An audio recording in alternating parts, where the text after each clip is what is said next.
இன்றைக்கி கொள்ளு தொக்கு வந்து அதோட அத்தன்டிக் டேஸ்ட் அப்படியே இருக்கிற மாதிரி எப்படி பண்ணுறதுன்னு பார்க்கலாம். ஃபஸ்ட்டு கடாயில் எண்ணெய் விட்டுட்டு ஒரு 2 ஸ்பூன் மல்லி, 1 ஸ்பூன் ஜீரகம் எண்ணெயில் சேர்த்துட்டு அப்படியே வந்து நீங்கள் வெங்காயம், ஒரே ஒரு 2 தக்காளி, சின்ன தக்காளி, வரமிளகாய் காரத்துக்கு ஏற்ற மாதிரி 2 பச்சை மிளகாய் ஃப்ளேவருக்காக ஒரு சின்ன துண்டு இஞ்சி சின்னதாக சேர்த்துக்கிட்டிங்கன்னா வந்து போதும். இது எல்லாமே ஒன்றா அப்படியே வந்து சேர்த்துக்குங்க. நம்ம புளி சேர்க்கறனால வந்து தக்காளி 2 மட்டும் சேர்த்துருக்குறேன். இது கூட வந்து ஒரு கைப்பிடி அளவுக்கு கறிவேப்பிலை தாராளமாக சேர்த்துக்குங்க. ரொம்ப சூப்பராக இருக்கும். இப்போ கொஞ்சம் உப்பு சேர்த்துட்டு நல்லா வதக்குங்க. ரொம்ப வதங்க தேவையில்லை, ஒரு பாதிக்கு மேலே வந்து வதங்கினா போதும்.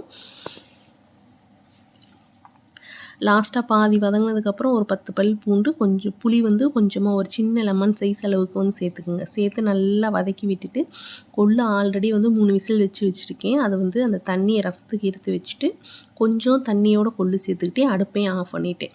இது இப்போ நல்லா ஆறி வந்ததுக்கப்புறம் மிக்ஸி ஜாரில் சேர்த்து நீங்கள் ஆல்ரெடி இறுத்து வச்சுருக்கீங்களா அந்த தண்ணியே ஊற்றி நல்லா கெட்டியாக கொஞ்சம் கொரன்னு அரைச்சி எடுத்துக்கோங்க. ரொம்ப நைஸாக அரைக்க வேண்டாம், கொரன்னு அரைச்சிட்டிங்கன்னா தான் நல்லாயிருக்கும்.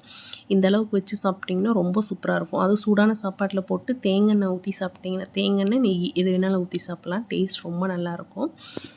வேக வச்ச தண்ணியை வச்சு ரசம் வந்து தாளிச்சிங்கன்னா சூப்பராக இருக்கும். அந்த ரசத்தை ஊற்றி அந்த தொக்கு போட்டு சாப்பிட்றப்போ ரொம்ப டேஸ்ட்டாக இருக்கும். நீங்கள் எப்படி செய்வீங்கன்னு சொல்லுங்கள்.